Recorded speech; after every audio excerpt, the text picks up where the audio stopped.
Chapter 8 of Tractate Bava Basra discusses at length the various laws of inheritance and the division of the land of Israel. The first Mishnah says there are people who can both inherit from property and give property to their relatives. This would be like a father to his sons, sons to their father, and brothers if they share a father. Some people could only inherit but cannot give property. A man to his mother, a man to his wife, and the sons of sisters. Some people cannot inherit, but can only give property. A woman to her sons, a woman to her husband, and the brothers of a mother. Finally, brothers only from the same mother cannot inherit or give property between each other. The Gemara asks why it begins in order with a father inheriting from his son. Firstly, this is starting with a bit of a tragic scenario, which is something Mishnayos typically do not do. Additionally, the actual verses in Scripture state a father passing first and the son inheriting, so it's a bit of an odd choice to start with. So it explains that this case was brought first as it was derived from a scriptural exposition, that a father precedes the brothers of a past individual. Although a man's son is stated to be his primary heir, which it proves from some discussions, based on the fact that by the laws of Yibum, the Levirate marriage, a son and daughter are treated with the same status, we see that immediately after a son, in order of inheritance, then goes the daughter, then goes the father, and then others. The relevant verses and sources are additionally discussed, and it brings up some scriptural figures as it discusses the family trees, and it mentions that a person should always stay near a righteous family and marry into them, as this will cause you to have righteous descendants. This is seen with Aaron, who married the daughter of the righteous Aminadab and had Pinchas descend from him. Pinchas also descended from Jethro, but it was removed by several generations. It's also said that when marrying a woman, you should examine the characteristics of her brothers, as seen from the verse when Aaron married his wife, it mentions her brother. This it says, most sons resemble their mother's brothers. Some additional verses are quoted. It says some further alternative sources on the point that a son inherits before a daughter, along with the source for the point that brothers from a common father can inherit and give property between each other. Sources for the other points are cited, and a few particular incidents and cases are quoted. The scriptural source for the point that a man inherits from his wife, but not vice versa, applies, along with some additional sources, which are then discussed. There are further points. Related, during the time of the division of the land of Israel, there was a principle that if a woman had parents from two different tribes, so she was inheriting land from both of them, she should specifically marry somebody from her father's tribe. It explains the logic of this. This is said to mean that her husband's father must be of the same tribe as her own father, although her husband's mother can still be of the same tribe as her own mother. Now, it's a debate as to if this concern of inheritance, applying by the differing tribes by the division of the land of Israel, is of the woman's son's inheritance or of her husband's inheritance.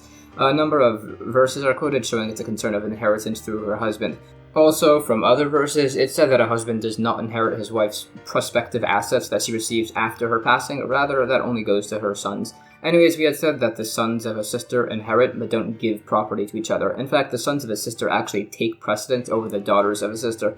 Also, from a verse, it seems to say that a person can only pass down inheritance during the day, not at night, and this is clarified to actually mean that three men cannot pass judgment on inheritance directives that they heard at night, as they were witnesses at that point, so that way they can no longer act as a judge. Related, it said that if two people are verbally exchanging an item, in order to then retract this exchange, some say they have as long as they're still seated in that location. Others say they have until the end of that topic of conversation to retract the exchange. It debates between these opinions. It said we follow this latter opinion. Anyways, it has stated specifically that a woman can give property to her husband and son to show that it occurs in the same way, that a husband does not inherit from his wife after she passes, so too a son doesn't inherit from his mother towards his half-brothers from his father after she passes. Others actually disagree and say a woman actually does inherit from her son, which is derives from a verse, and it debates this further. New Mishnah. Based on the verse, if a man should die and he has no son, you shall transfer his inheritance to his daughters. We know that within the laws of inheritance, a son takes precedence over a daughter, and also the descendants of the son take precedence over the daughter. A daughter takes precedence over the deceased man's brothers, as do the descendants of the daughter. A brother takes precedence over brothers of the father of the deceased, as do the descendants of the brother.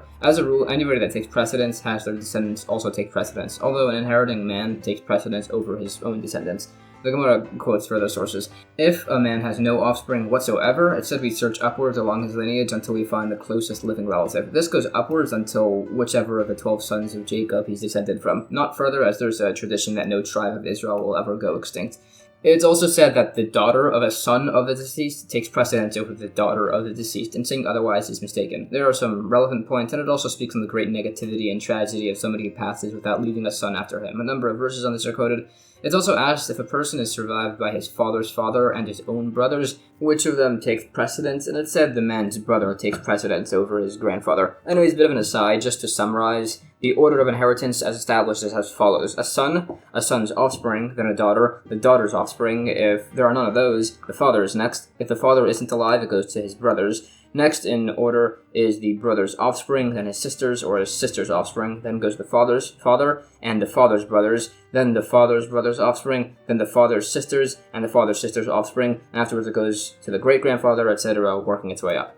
New Mishnah. In the Torah, the verses state how the daughters of Tzalafchad took 3 portions of inheritance within Israel. Their father's portion, as he had left Egypt, their uncle's portion, and a third share as their father was a firstborn. The Gemara says this is evidently in accordance with the opinion that those that left Egypt were to receive a portion in the land of Israel. Others disagree and say that the portions were divided between those that entered Israel, as the land was then inherited, in a sense, by their deceased fathers who had left Egypt, where it then reverted back to them. Alternatively, based on verses, the land was divided between those that left Egypt and those that entered Israel, meaning if you had done either of them, you'd get 1 portion, and if you had done both, you would get 2 portions. Particularly, Joshua and Kalev, Yehoshua and Kalev, took the other spies' portions, and Korach and his followers had no portion. Their children got portions based on their grandparents, unrelated to the event. The relevant verses are quoted. There's also an unresolved issue with one verse that implies, unlike that the land was divided according to those that entered Israel, according to the opinion that the land was divided according to those entering Israel, the daughters of Tzalafchad were actually requesting the share of their grandfather,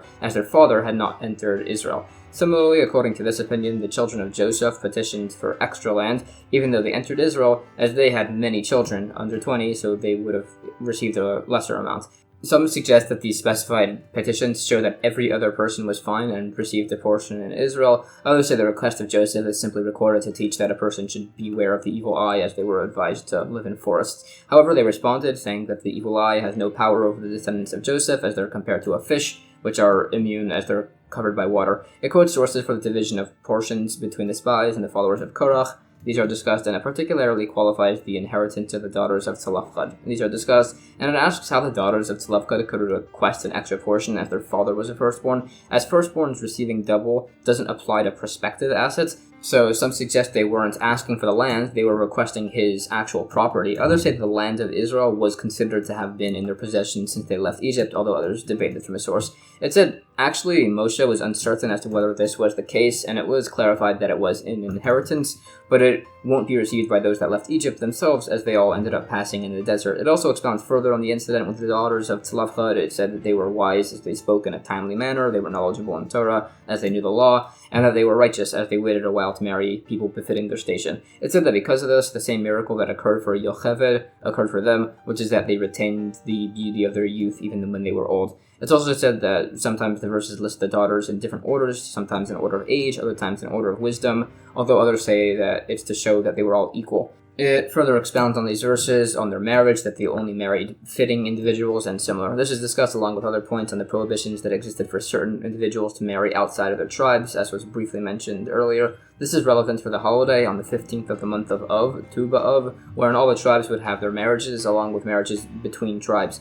Now, there were other things that this holiday of Tu B'Av celebrated, although that's more discussed in the very last pages of Tractate Ta'inus. But essentially this celebrated the ending of the deaths in the wilderness, and it also celebrated the day that the guards blocking the roads to the pilgrimage holidays in Jerusalem were removed. It's the day where those killed in the Battle of Beitar were finally buried, and it was also the day that they stopped cutting trees for the altar pyre. Related, it said that there are 7 righteous men that had their total lives span across the entire world.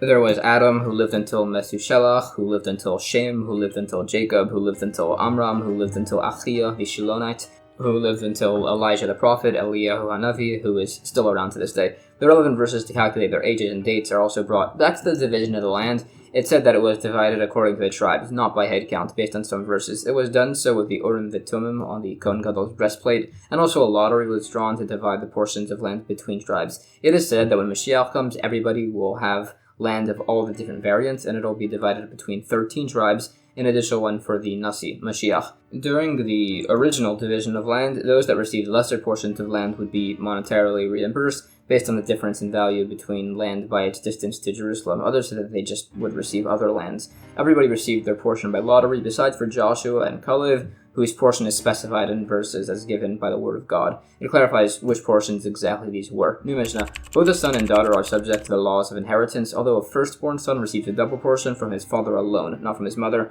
while daughters are supported only from their father's estate and not from their mother's. The Gemara says, when it states that a son and daughter are subject to the laws of inheritance, actually a son takes precedence over a daughter in inheritance, so there are a few suggestions as to what that exactly meant. Firstly, if they are inheriting, both inherit property not yet owned by their father, the same as typical property. This cannot be the case, as it was already implied by the prior Mishnah about the daughters of Tzlafchad, so that would be repetitive. So rather what it means is that both a son or daughter would take an extra portion if their father was a firstborn. Again, this would be redundant. A third option, it means that whether there's a son amongst other sons or a daughter amongst other daughters, if the father says that this particular child should inherit everything, he does. Others debate this. So a final explanation is that it means that a son or daughter are equal to inherit from their mother and father's estate, although a firstborn son inherits double from specifically his father's estate.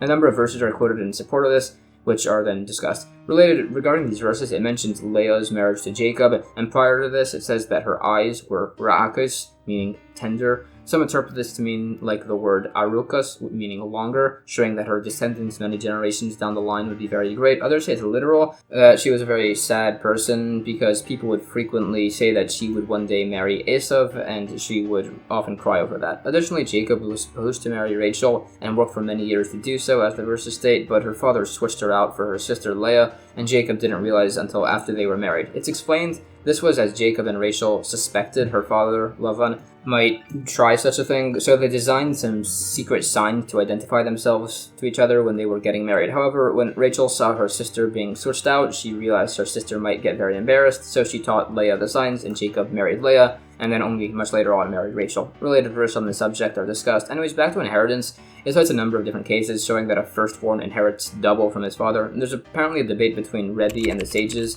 Rebbe saying that a firstborn takes a double portion in benefits that are received after the father's death but before the division of property, and the sages disagree. It's a debate as to who precisely we hold like. Related, it said that a firstborn does not receive a double portion from a loan owed to his father. This is in accordance with the opinion of the sages, and it's necessary to state as the father here had an actual document. Others say a firstborn gets a double portion from an owed loan, just not from the interest of the loan, again, according to the opinion of the sages, and specifically according to the view that a loan is considered to have been collected during the father's lifetime. A related case is cited, and others disagree with this latter principle. These opinions are more particularly qualified. For instance, there's a case, a man said that when he passed, his property should go to his grandmother, and after she passed, it should go to his heirs. The man had a single married daughter who died before everybody else, and then the father died, and then the grandmother died. It said we hold the husband does not inherit anything, as the inheritance was entirely prospective, which is a type of asset that a husband does not inherit from his wife. Others disagree and say that he would, although the final law is that a husband does not inherit prospective assets through his wife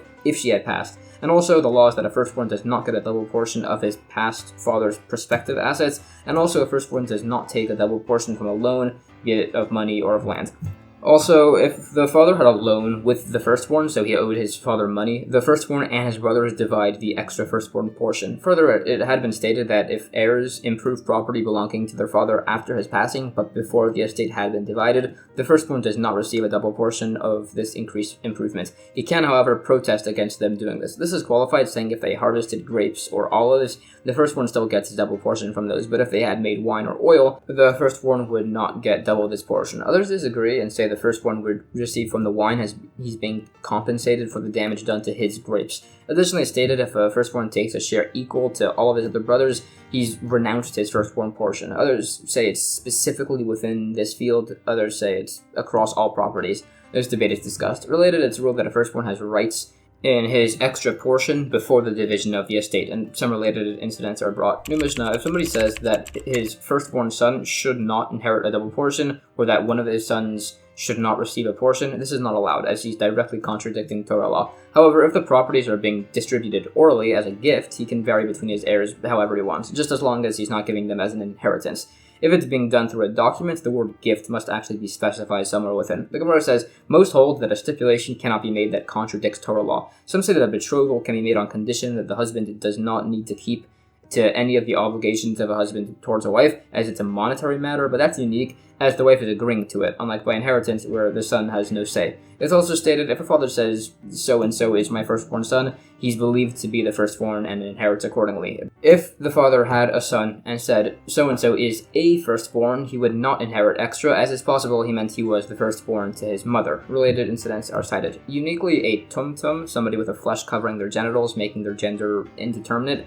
If the covering is opened and he's found to be a male, such a person would not inherit double, as the verse states that inheritance is only towards somebody who is discernible as male from birth. Additionally, such an individual cannot be judged as a wayward and rebellious son, which will be discussed more in chapter 8 of Tractate Sanhedrin. Another similar law, a tumtum does not cause any change or adjustment to the firstborn's inheritance, and also such a baby is not circumcised on the 8th day. However, it is said that a woman becomes impure after giving birth to a tumtum, the same as any kid. Based on this, there's an unresolved question if there actually is a delay in circumcision, although it brings sources for the remaining cited points. Additionally, it's explained that if two newborns were born, recognized, and then got mixed up, they can write a monetary collection permissibility document to the other, so that way they can collect their firstborn double inheritance. If they were not initially recognized, they cannot do this. Others held if there's a presumption that one child is the father's firstborn, and the father says, no, this other son is my firstborn, they should write this monetary collection document for each other, and then split the double portion. This was as he was uncertain what the ruling is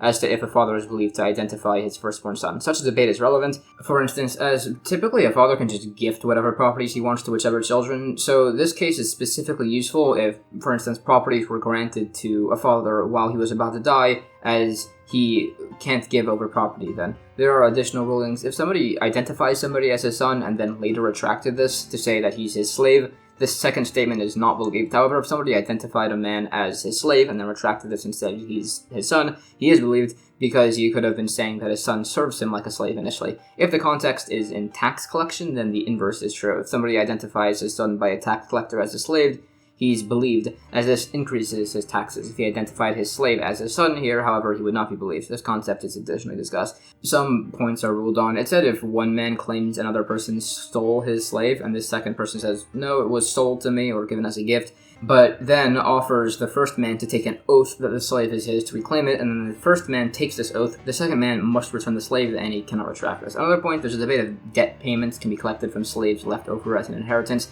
It's also ruled testimony of a man to his parents' first cousin is a valid testimony. Others say it's even valid to testify towards one's great uncle, and then it's ruled that a person cannot testify towards his grandfather. Another point, there's a debate if a person can testify on land for another person after he becomes blind. Some say no, others say yes, as he could remember the boundaries. Others say he can even testify on a garment. Others say he can even testify on a metal bar. It discusses these opinions. Another case, as mentioned, there's a debate if a person is believed to identify one of his children as his firstborn. Our opinion says he is believed. Another point, if somebody says his wife should take a share of his property like his son's, then she does, as long as the properties are currently owned. Also, this gift is calculated, including any sons born at a later time. Another ruling, if a lender says he hasn't been repaid and the borrower says he repaid half, and witnesses say that the borrower repaid everything, in such a case, the borrower takes an oath that he paid half and the lender takes half from specifically unencumbered properties. It said the law is in accordance with all of these rulings, and it explains who this excludes. It was said in the Mishnah that a father can gift his property to his children whenever he wants. It explains the different ways of phrasing such a gift. There are a number of different opinions on this subject. It debates sources for these opinions. Specifically, it's ruled that if a second statement is made after the first in the time it takes to make an utterance, they're viewed as one statement. The exception to this is a statement of idolatry. For instance, if somebody worships something as an idol and then immediately retracts it, the retraction doesn't count. He's already worshipped an idol. And also, there's no immediate retractions by betrothal. New Mishnah. If somebody said that somebody else should inherit from him when he already has a daughter, or he said that his daughter should inherit from him when he already has a son, this is ineffective, again, as it contradicts Torah law. Others say his words stand only if he's speaking about somebody fit to inherit from him, which will be explained. The Gemara explains the different view of the second opinion, possibly that he's saying that somebody can have a non-heir inherit, or possibly that there's just a grammatical difference, and it's saying that the second opinion is just the source for the first one. Although it is said that we hold the law is like the second opinion, and it says scriptural sources for this. This concept is additionally discussed, and it mentions mentions the practices of some sages in regards to ruling the law. Now, according to this opinion that a person can choose to give a larger portion of his estate to one of his heirs, there's a debate if this would apply if being done by a healthy person. It debates between these opinions, and this is additionally discussed. It said if a person writes in his will, but he's giving all of his possessions to his wife, she's only made an administrator. The same would apply if done to his eldest son or his youngest son. If the recipient was a non-relative, his betrothed wife or a divorced wife, they would receive it as a gift. There's a dispute as to what the status is if he's giving it to his daughter when he has sons, or to his wife when he has brothers, or to his wife when he has sons from another wife. It's also a debate if he's appointing this person, say his wife, as only an administrator of the property if this is done when he's healthy. Some related laws on writing over property towards one's wife through the marriage contract are discussed. Essentially, it establishes a few unique instances where a woman can give up her collateral rights within her marriage contract, which is a leniency specifically within laws of the marriage contract. It debates the validity of this principle further.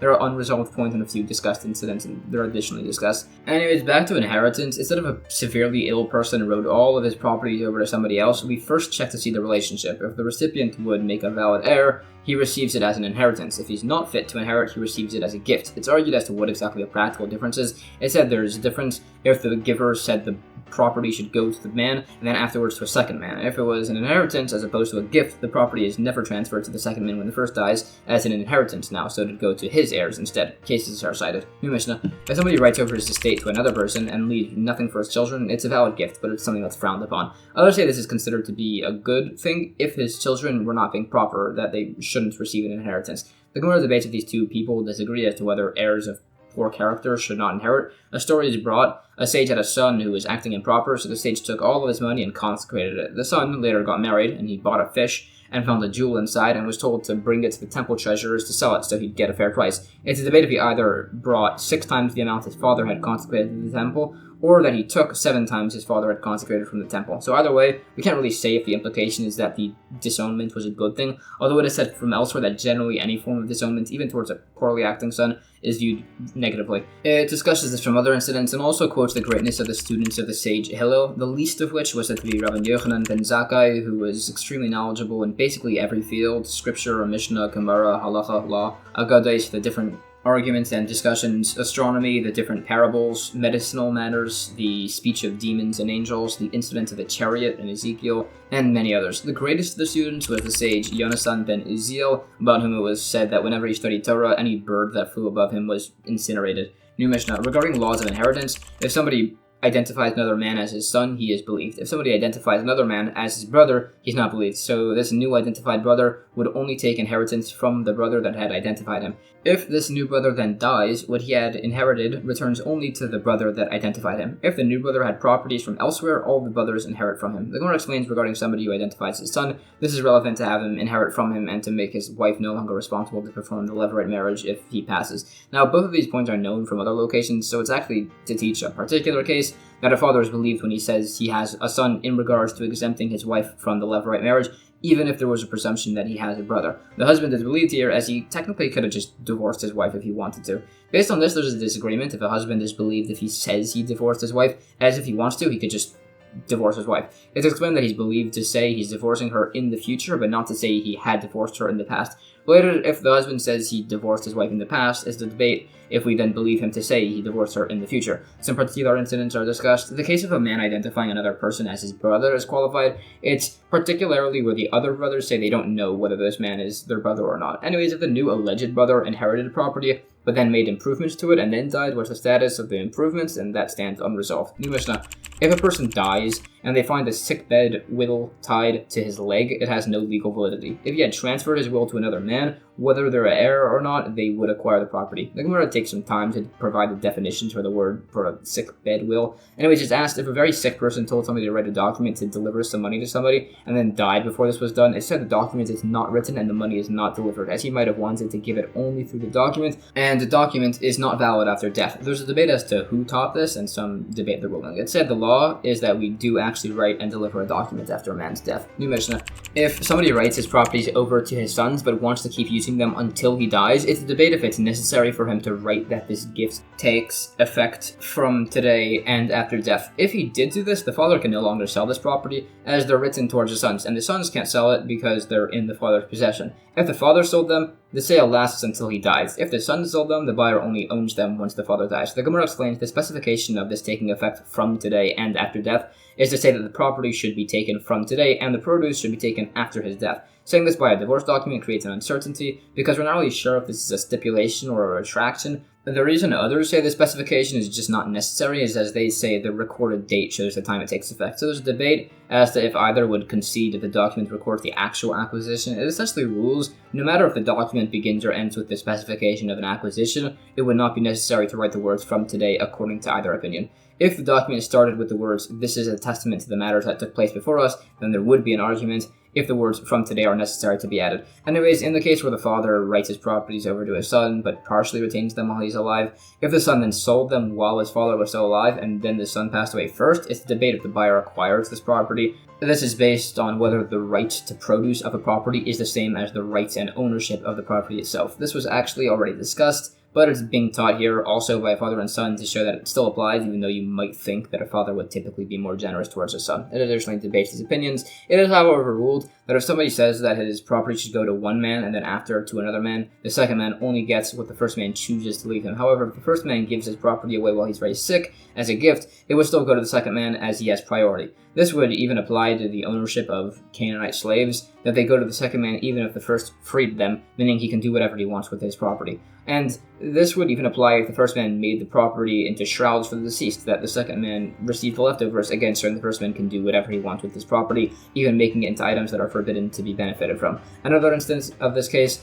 would be if somebody gave a man an esrog as a gift, telling him that afterwards it should go to the second man. Others disagree and say that it's universally agreed that the esrog can be used for the sukkah ceremony. The only debate is to if he can decide to sell it or eat it. A particular case, if brothers purchase an esrog with funds of an undivided inheritance, and one of them used the esrog on the holiday of Sukkot, it said if he had been able to eat the esrog if he had wanted to, his obligation on the esrog is fulfilled, otherwise it's not. If only one brother had the esrog, and the others only had some other fruit, he would not be allowed to use the esrog without permission. It's also said if somebody gives somebody an esrog as a gift on condition that it's returned, the man's obligation is only fulfilled once he returns the esrog. This shows that a gift granted on condition that it's returned is legally considered to be a gift. Related incidents are brought. For instance, if somebody gave a man an ox as a gift on condition that it's returned, and the man took the ox and consecrated it to the temple before returning it, then that's valid. This is clarified to apply unless the original owner said that it should be returned to me, meaning in a manner that he could still use it. Regarding refusing a gift, if somebody refuses a gift immediately, he does not receive it.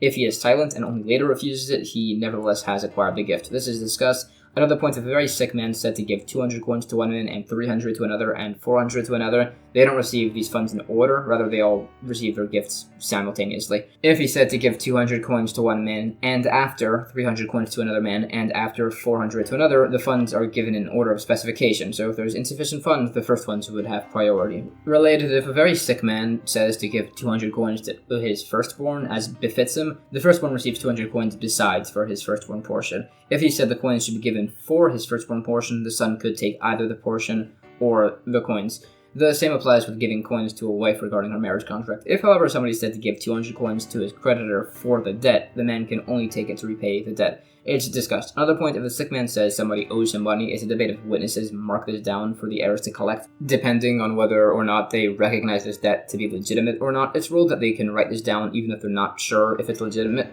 as there's no concern the court will make an error. This is additionally debated, and it's explained that the witnesses in question will be verified by the court. New Mishnah. A father can detach produce from his field to feed whoever he wants while he's alive. Whatever he left detached after he dies belongs to the heirs. The Gemara says the implication is that attached produce does not belong to all of the heirs. This applies specifically here, as the father would be giving the produce to his son and wants to include the attached produce in that. New Mishnah.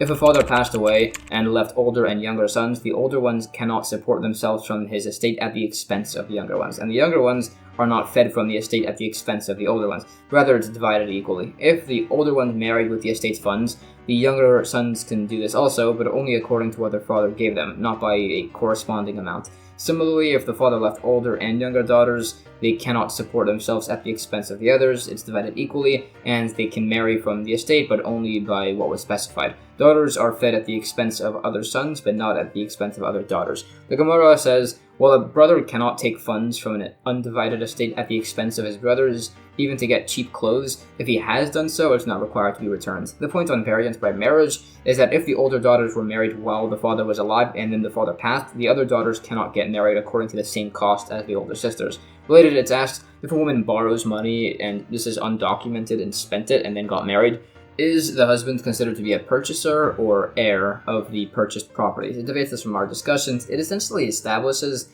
that the husband would not get the most favorable status if it results in the loss of another. This is unique by this husband, who's being essentially treated as a prior purchaser, as he wasn't married during the borrowing of the woman. And that's the end of chapter 8.